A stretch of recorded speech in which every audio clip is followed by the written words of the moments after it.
Welcome back to how to recertify your IHMM credential, a visual guide to recertification part 2, how to complete and submit your online recertification application. Once you've clicked on the link and the form opens to the main page, your recertification application's main page tells you what credential you are renewing, the date range of the activities that you are eligible to recertify, and the status of the form, which is pending, because you're actively working on it. On the left side of the page, you'll notice some bars with the names of sections of the form in them. Those are the navigation tabs. Click on the name of the section of the form you wish to navigate to go right to that section of the form. Sections of the form you'll most need to deal with are instructions, which contain the general instructions for the form, employment, where you will enter all of your active professional practice/employment activities, professional development, where you will enter all of your professional development and continuing education activities, the ethics webinar section, which you will be required to watch and attest to after watching, ethics quiz, which contains questions you must answer regarding the video you have just watched. This quiz can be taken as many times as necessary to pass and does not prevent recertification.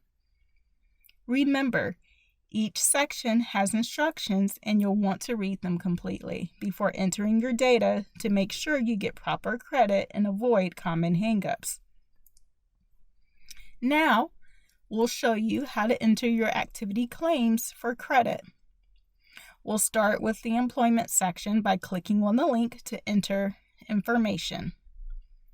Simply add new, select your level, which is your rate of employment.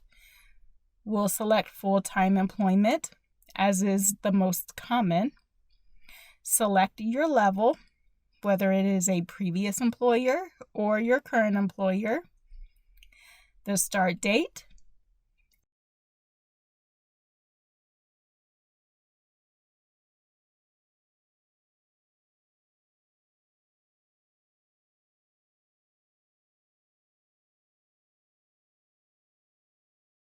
and the end date of that activity. If your end date of your cycle is after today's date, simply enter today's date, and the application form will prorate you for full credit towards the end of your recertification cycle. Then enter the address, title, company name, phone number of the institution or organization, and a brief description of your duties and responsibilities.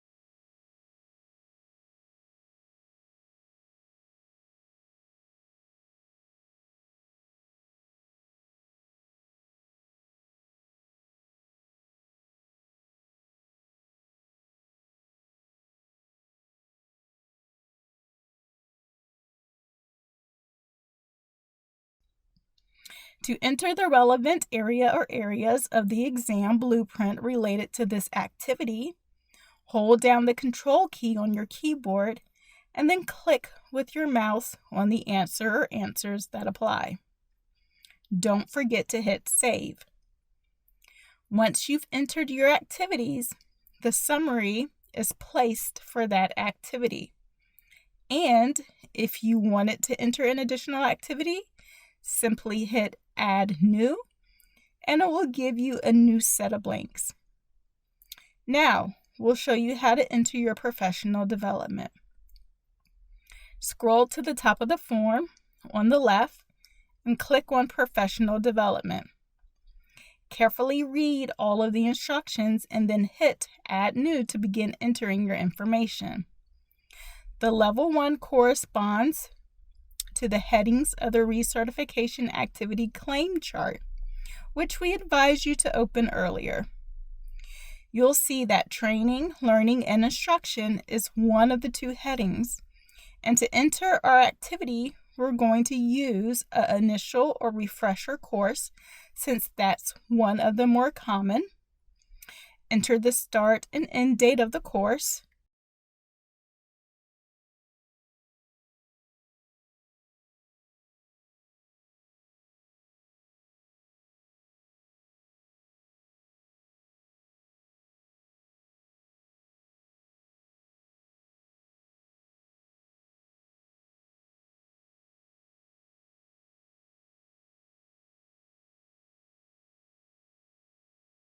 The title of the course, and a brief description of the activities of the course.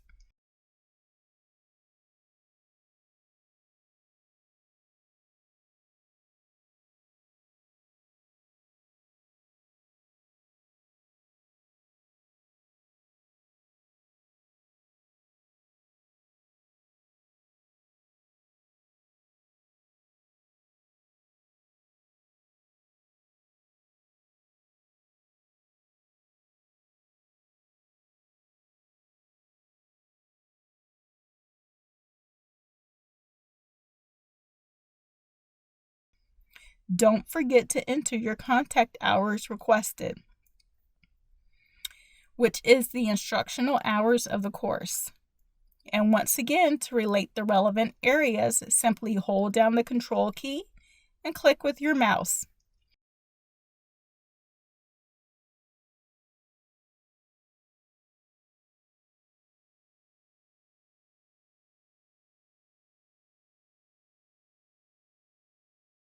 Once again, don't forget to hit Save.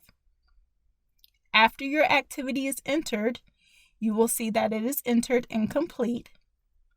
To enter additional activity, simply hit Add New and repeat the process for each individual activity.